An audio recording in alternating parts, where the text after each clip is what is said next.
Welcome to the Health Zone. My name is Dr. Toju Chikeobi, but everybody calls me Dr. Toju. We have a terrific show lined up for you today. We will be talking about prostate cancer. It's a serious subject because prostate cancer is the top cancer in men in sub-Saharan Africa. On this show, though, today, we will learn all the different things that we can do to lower our risk for prostate cancer and to detect it early in the event that we have prostate cancer. So please don't go away. It's going to be a very valuable and important program for you. Stay with us.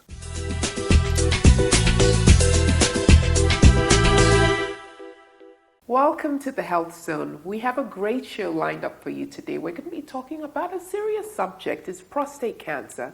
But we have a terrific guest with us who's come a long way to be with us here on the show. His name is Professor Chumi Umogu.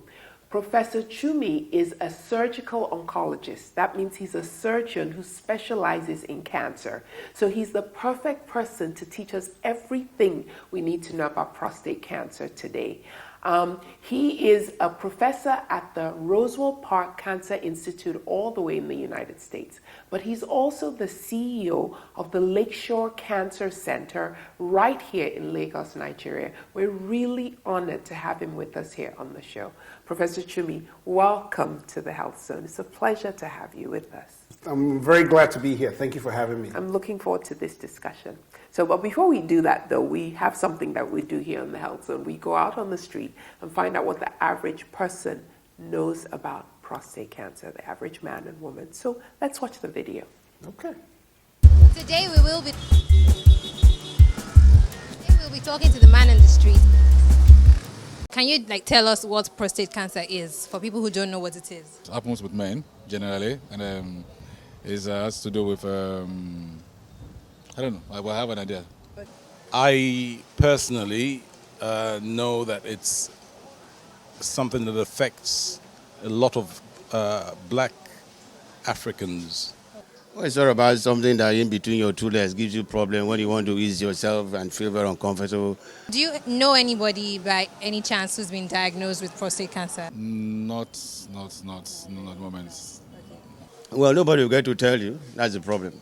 My father had prostate cancer and he managed to survive for it for 10 years. How do you think people can prevent it? Check yourself regularly so that when the symptoms arise, you should be able to cure it in time. It's a complicated thing, Well, maybe more or less, I see it as age factor. Do medical checkups regularly and follow the advice for your doctor.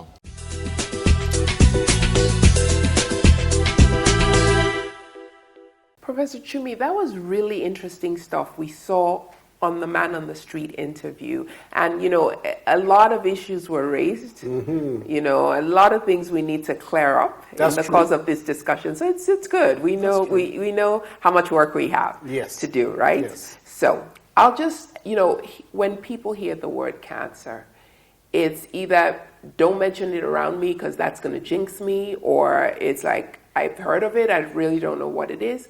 So, or people just think about it and it's like, oh gosh, it just kills. That's all they know about it. So you're the expert. What is cancer and how does it create a problem? That's an excellent question. Well, cancer is actually a group of diseases. And basically, you have the loss of control of how cells divide. Normally in our bodies, these units, these small cells that make up the different parts of our body, divide to fill up space or to replace things. And normally as they grow, when they have reached the proper size, they stop growing. In cancer, you lose that control. So these cells keep on growing and they form these lumps. And they can then spread to other parts of the body and take over the body, essentially. So that's what cancer is. It can arise in different parts of the body. That's why you have prostate cancer or breast cancer or colon cancer. That's really what cancer is all about. Okay, so depending on what part of the body it's in, then that's how we name the cancer. That's right, that's correct. Okay, so tell us about prostate cancer, because you know what, a lot of people don't even know where the prostate is. Yes, that's a good question. The prostate gland is a small gland. It's actually the size of maybe a palm kernel. It's located at the base of the bladder. So as a man urinates, it flows through the prostate, through the penis, and then out. So the prostate gland is in a kind of a delicate location. So if something goes wrong with the prostate gland, it can affect a lot of things. Okay. Now, prostate cancer, when it arises, it can cause a number of problems like with passing urine. It's not the only thing that can cause problems passing urine. So it doesn't mean that everybody who has difficulty passing urine has prostate cancer. Let's clear that up. I don't want to say that. But if somebody has prostate cancer, there can be a blockage in passing urine. So the flow might be weak. People might have to get up many times in the night. There might be dribbling of urine. There might be the sensation that the bladder is not fully empty. Mm-hmm. There could be blood in the urine or blood in the semen. So a number of different symptoms can arise. So if those symptoms arise, it is important for the person to see their doctor. Okay. So, but what causes the cancer in the first? What causes those cells to go out of control? You said the normal cells, when they get to a certain level, they stop growing, or in some cases, they sort of kill themselves off. And new ones replace them. But what is it that triggers these cells that makes them grow out of control in cancer? So that's a really good question. So there's a mechanism, there's a system, there's an engine in these cells that tells the cells how to behave. So with time, as one gets older, there are some changes that happen within this engine. Normally the cell itself can repair any abnormalities in that engine. So it's almost like a self-correction mechanism.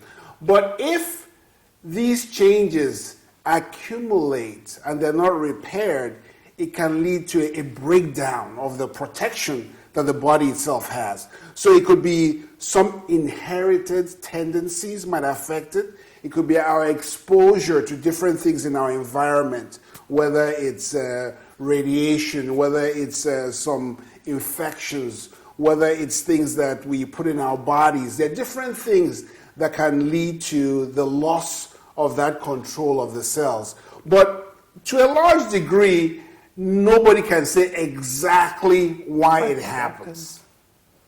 So in Africa, should we be concerned about cancer? I mean, it almost seems as if what we usually know that HIV, it's malaria, cholera, typhoid, measles, dengue.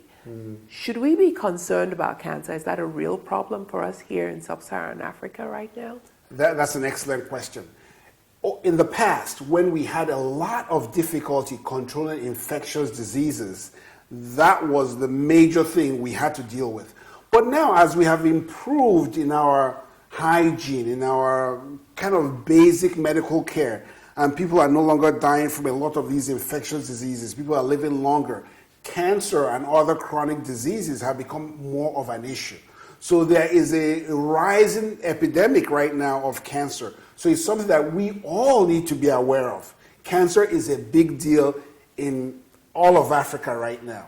And it is very important for us to be aware of what the problem is and figure out how we can prevent it or treat it when it happens. So we know that in developed countries, for example, people get cancer. But then if you look at the life expectancy in a place like the United States, I think for women it's like 82 point something years now. For men, maybe about 71, 80 thereabouts. 79, 80. So even though in these developed countries they have cancer, they still live long. They still, we hear the term cancer survivors. Whereas in a place like Africa, that's not necessarily so. So can you talk to us a little bit? Because I just want our audience to understand why prevention is really important here. I mean, that's really a great point. The key thing is early detection.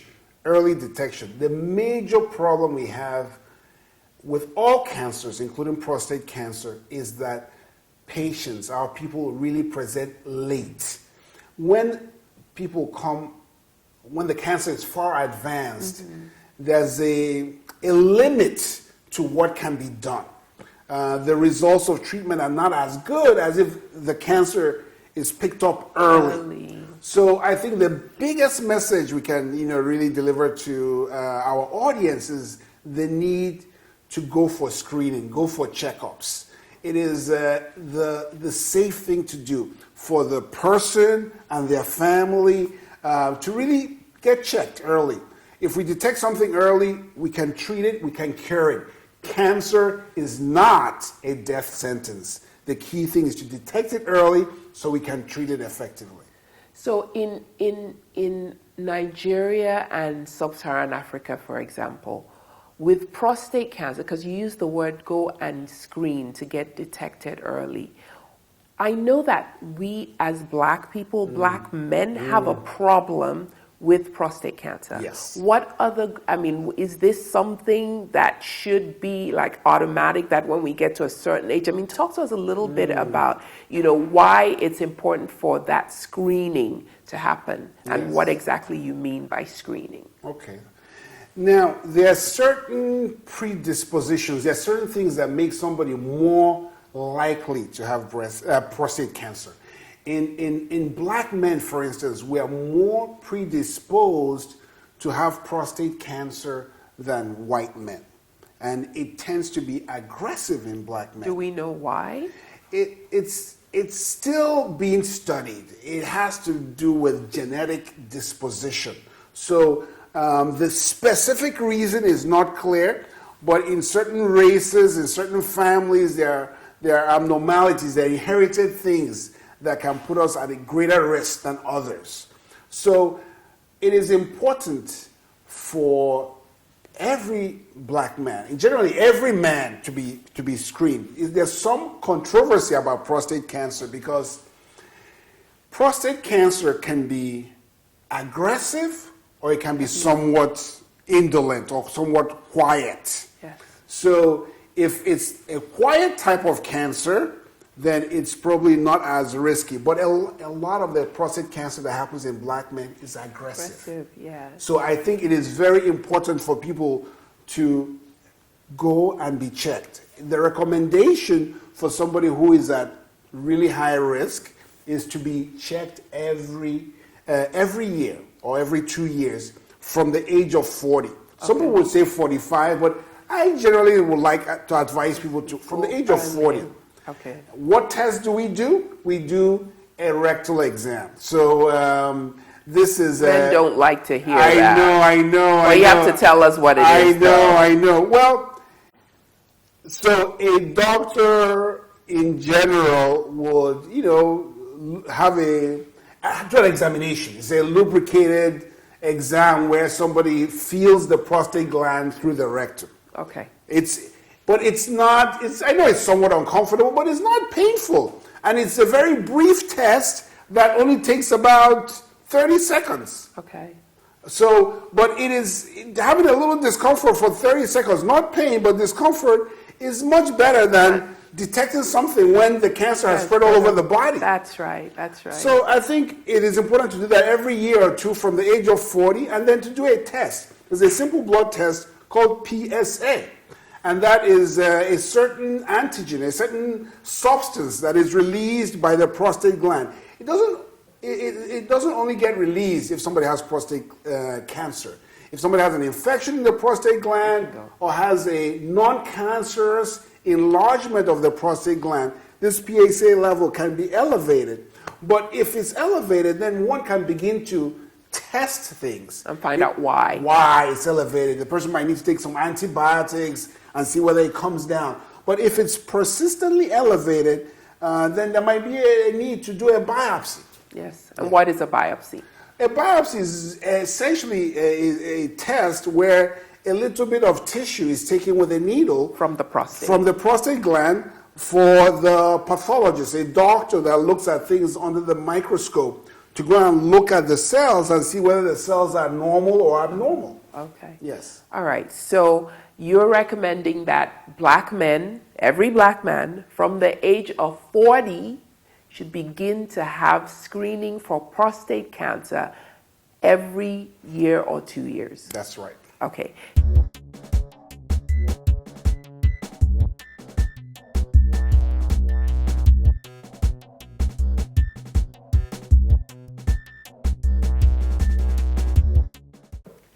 So, Professor Chumi, if you have a family history, so you have a father or a brother or an uncle who's had prostate cancer, does that change your recommendation for the age at which you start screening? That's a very good question. So people who have that kind of close family history are at highest risk. So those are the people that definitely need to start screening at 40 years of age. If somebody if a black man does not have that kind of family history, they can start at 45. Okay. If it's somebody from another race, a white man that does not have any such family history, they could start at 50. But sometimes, to just avoid confusion, I oftentimes tell people just start at 40. Just to make it simple. Yes. But that's most pertinent for people who have the highest risk. Okay. So what about family history of breast cancer? That's a really good question. There are some inherited conditions that predispose people to breast cancer. There's something called BRCA1 and 2 that can make families more disposed to having breast cancer. And there is some data that thinks that those people from those families should also start getting screened at a very early age, so at 40 years of age. If a man has, for prostate cancer, yes. Okay. So let's talk about how prostate cancer is treated. Yes, and also yes. the implications here in sub-Saharan Africa, which is why we want them to go check it early. So please tell us about that. Now, in general, prostate cancer, like most other cancers, the treatment will depend on the extent of the disease. Okay. You hear the term, the stage of the disease. Yes. So is it early? We have generally stages 1, 2, 3, and 4. Basically from very small tumor in the prostate gland to when it now gets to spread everywhere. Everywhere. So if it's very early, it might be a situation where surgery might be helpful. It might be a situation where just local radiation would be useful. As it starts getting more advanced, you might need to add things like chemotherapy, which is some special medications that can be given IV or by mouth that can now attack cancer cells throughout the body. So we've talked about there's surgery, there's radiation treatment where you're using special X-rays to treat cancer. Then there's the chemotherapy. Sometimes you can use hormonal treatment. So things like prostate cancer or breast cancer, these cells oftentimes need some hormones to grow. Now, if you do some type of manipulation and you diminish those hormones, their availability, it can help control the growth of those cells. Yes. So those things can be very useful. So those are some of the options that are available. So what are you going to leave with our viewers with regards to this whole issue of how available these treatments you mentioned, how available are they here for us in sub-Saharan Africa in terms of access, affordability? Yes. No, it's a good question. I think part of our challenge with healthcare in sub-Saharan Africa in general is that our infrastructure sometimes can be lacking, but nevertheless, there is surgery available, there's chemotherapy available, there's radiation available. These are available. Sometimes one might need to search where you get the surgery. It might not be the same place you get the chemo. It might not be the same place you get the radiation. But in general, I think I would encourage our viewers to be persistent.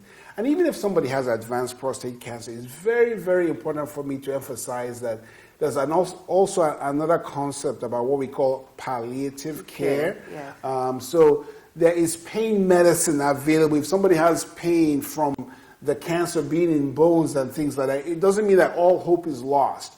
the pain can still be controlled. The quality of life of the patient or the individual can still be improved. But I really need to emphasize to our viewers, they need to get screened. I know there is fear with the word cancer. Cancer is not a death sentence. If we can detect it early, it can actually be cured. Yes. So I would encourage people to overcome that fear, that hesitation, and get screened. Yes. Have your physician, your doctor, do what we call a digital rectal exam. Have this PSA test, and find out whether everything is okay. It may very well be okay. Yes. And you don't need to do anything. Happy. Yes. But every year, every 2 years, have the testing done. That's what I would really recommend. Dr. Chumi, this has been wonderful. I feel like we've learned so much about prostate cancer, and I hope, through the things you've said, we've been, we've helped at least one viewer overcome that fear of going to get screened, for themselves and for other family members. Yes. So we're so honored to have had you on the program, and thank you for sharing your expertise with us. We hope you'll come back again so that we can, learn about some more things. Yeah. So thank you so much for having me. It's been a pleasure. You're welcome. We've been talking with Professor Chumi Nwogu about prostate cancer, and we've learned so many things. So please stay with us. We're going to take a short break, but I'll be back to recap some of the highlights, some of the main things he touched upon. So stay with us. We'll be right back.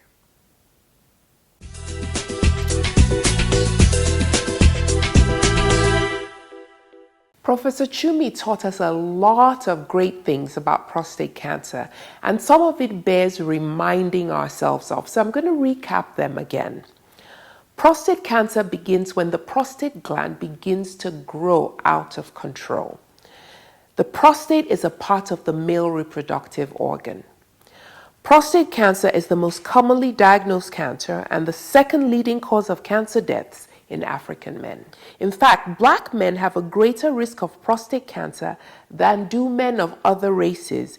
In black men, prostate cancer is also more likely to be aggressive or advanced.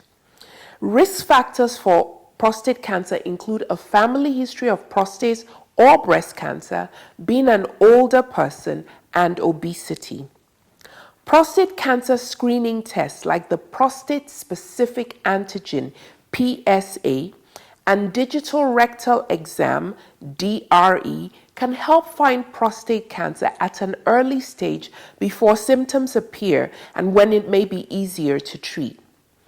Early prostate cancer usually has no symptoms, but advanced cancer can cause symptoms such as problems urinating, blood in the urine or semen, trouble getting an erection, pain in the hips, back, chest, or other areas when the cancer has spread to bones, and also weakness or numbness in the legs or feet, or even loss of bladder or bowel control. Prostate cancer can be treated, but early detection is key to successful treatment. You can make lifestyle changes that can modify some prostate cancer risk factors, like eating healthy, exercising regularly, and maintaining a healthy weight. Thank you for joining us on the Health Zone today. This is Dr. Tojo reminding you to stay healthy.